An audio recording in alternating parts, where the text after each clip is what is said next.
bom dia aos ouvintes da Band. Bom dia. Cláudio Humberto conosco também em Brasília. Bom dia, Cláudio. Muito bom dia, professor. E hoje, professor, a gente vai falar sobre um levantamento que o Cláudio Humberto trouxe para a gente aqui nessa semana, que mais uma vez coloca em pauta a questão da maioridade penal no Brasil.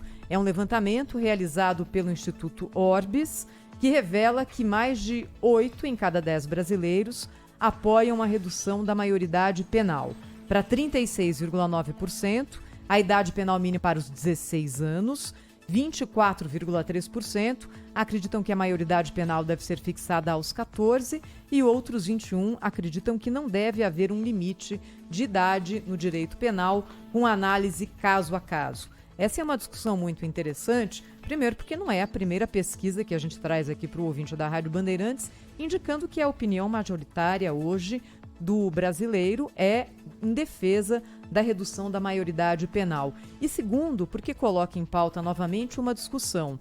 Na hora em que o Congresso espera-se colocar em pauta esse assunto, devem ser usados. Queria saber a opinião do senhor sobre a redução de maioridade penal e também, a partir do momento em que se avança nesse assunto, como é que se determina a idade que marca o limite para a pessoa responder ou não responder pelos próprios crimes, professor? Pois é, a gente já tratou desse tema tempos atrás aqui e a gente, a partir dessa pesquisa que o Cláudio nos trouxe, a gente verifica que a opinião popular em relação a essa questão ela se mantém. Digo isso porque em 2019 o Datafolha fez uma pesquisa onde você tinha um número de 84 pessoas entrevistadas sendo a favor da redução da maioridade penal. Essa pesquisa de hoje temos 82,4, quer dizer, praticamente um empate e que é muito sintomático de que a população, de fato, já não se contenta com uma maioridade penal começando somente aos 18 anos. É fato, Código Penal de 1940, o rapaz de 18 anos, de 1940, tinha uma realidade de maturidade completamente diferente de um rapaz de 2022. Hoje em dia, as pessoas têm um processo de educação muito mais precoce, um acesso muito mais constante e que permite, que favorece essa maturidade. Quer dizer, você dizer que o indivíduo só tem consciência do que faz, só tem capacidade de autodeterminação a partir dos 18 anos, ou, por outras palavras, só a partir dos 18 anos ele vai entender que matar é crime, que estuprar é crime, que roubar é crime, é uma grosseira mentira, né? Na verdade, a gente acaba tendo um dispositivo legal completamente divorciado e descolado de uma realidade prática. Agora, qual seria o critério, como você me perguntou? Basicamente, a gente teria duas possibilidades de critério. Uma que nós chamamos de biológico, que é o que o Código Penal de fato adota. Ele estabelece uma idade, um momento, a partir do qual presume-se que o indivíduo é maduro e, portanto, penalmente imputável. Esse critério, por si só, ele é falho de um lado, porque você não pode dizer que o fulano, do dia para a noite, passou a ter maturidade. Quer dizer, você comete um delito com 17 anos, 11 meses, 29 dias... eu não tenho maturidade para entender que aquilo é um fato delituoso. Cometo esse mesmo fato um dia depois, não, passei a ser penalmente imputável. Então, esse critério estritamente biológico, ele se resunção que também não deixa de ter um conteúdo mentiroso. O critério ideal seria o chamado critério misto, ou que a doutrina criminal chama de biopsicológico, que mistura esse limite biológico, mas num intervalo onde haveria uma avaliação psiquiátrica caso a caso. É mais ou menos o que o projeto de Código Penal de 1969 propunha, que não chegou a virar Código Penal. Então, até os 16 anos, o indivíduo era inimputável, entre 16 e 18 anos, ele era submetido a uma avaliação psiquiátrica, no caso em concreto, para aferir essa maturidade em relação ao fato que ele praticou. Então, esse talvez fosse o critério ideal. Mas nós passamos a ter uma dificuldade processual muito grande em relação a ele, porque você criaria um incidente dentro do processo criminal, muitas vezes complexo, né? Um incidente de avaliação psiquiátrica, e que nós contamos aqui com uma estrutura do judiciário extremamente inflada, contaria com mais um fator a torná-la morosa ou torná-la complexa. Então, basicamente, nós teríamos essas duas propostas aqui, essas duas viabilidades para dar uma resposta à maioridade penal. Professor, muito bom dia. Sabe que tem uma série de pesquisas feitas pelo Instituto Orbe sobre questões de costume, questões culturais, até sociais, questões polêmicas, né?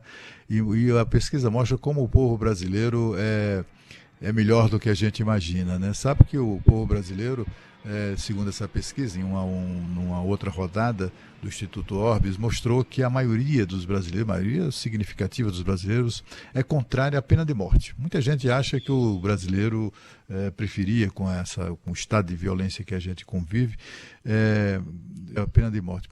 Mas não. E sabe o que é a pesquisa, segundo o Marcos Pereira, que é o diretor de pesquisas do Orbe, ele me disse o que é que a pesquisa indica. É que as pessoas são contrárias à pena de morte no Brasil, não pela coisa em si da pena de morte, mas porque não confiam na justiça. Não confiam que a justiça brasileira seja capaz de evitar erros terríveis, que é o pior erro que se pode cometer, de, por exemplo, condenar inocentes ao corredor da morte ali, né? Então, vê como o brasileiro já sofre a avaliação que faz de temas como esse. Na questão da maioridade penal, professor, tem essas três vertentes, né? Vamos dar um total de 82,4% dos brasileiros que são favoráveis a redução da maioridade penal, mas isso está dividido. Tem uma parte deles que acha que deve reduzir para 16, outros para 14, e outros que, como acontece nos Estados Unidos, no Reino Unido, em diversos países importantes e desenvolvidos, defendem que não deve haver limite nenhum. Se o sujeito cometeu um crime, que seja punido, ainda que tenha 11 anos de idade, como aconteceu histórico no Reino Unido. Qual a sua posição, assim? Eu digo como cidadão, como jurista, mas também como cidadão. O Brasil deveria caminhar para que alternativa? Para qual alternativa? Olha, Cláudio, eu percebo o seguinte, acho que a alternativa ideal, por enquanto, seria reduzir para os 16 anos. Eu acho que essa seria a alternativa viável no momento, embora eu esteja de acordo que determinadas categorias de crime, o indivíduo com 15 anos já teria maturidade total nos dias de hoje para ter capacidade plena do ponto de vista penal. Então vamos falar de crime, homicídio, roubo, estupro. Essas categorias de crime, o indivíduo rapidamente adquire maturidade. É aquela história, aos 16 ele pode votar. Para você votar, a maturidade que se exige para que você faça a avaliação de um candidato para ocupar determinado cargo público é um grau de maturidade muito maior do que aquele que se demanda para o indivíduo entender que não pode matar o outro. Então, de fato, por uma questão de coerência com a realidade, essa redução seria necessária. Agora, eu acho que seria inviável a gente tentar discutir a redução para abaixo dos 16 anos no cenário político que nós temos. Sinto muito com esse tema, porque o brasileiro ele tem uma necessidade em vários assuntos de polarizar, de ideologizar, né? E a questão da maioridade penal não está sendo diferente. Você vê um grupo da esquerda sendo contra, o grupo da direita sendo a favor, e isso se tornou uma questão entre direita e esquerda e não uma questão de política criminal como deveria ser. Pouco importa se o país é governado pela esquerda ou pela direita. O crime enquanto fato social ele subsistirá em qualquer governo e a política a ser adotada também deve subsistir e ser coerente com o seu tempo. Realmente, absolutamente anacrônico. Não tem sentido que se mantenha dessa forma.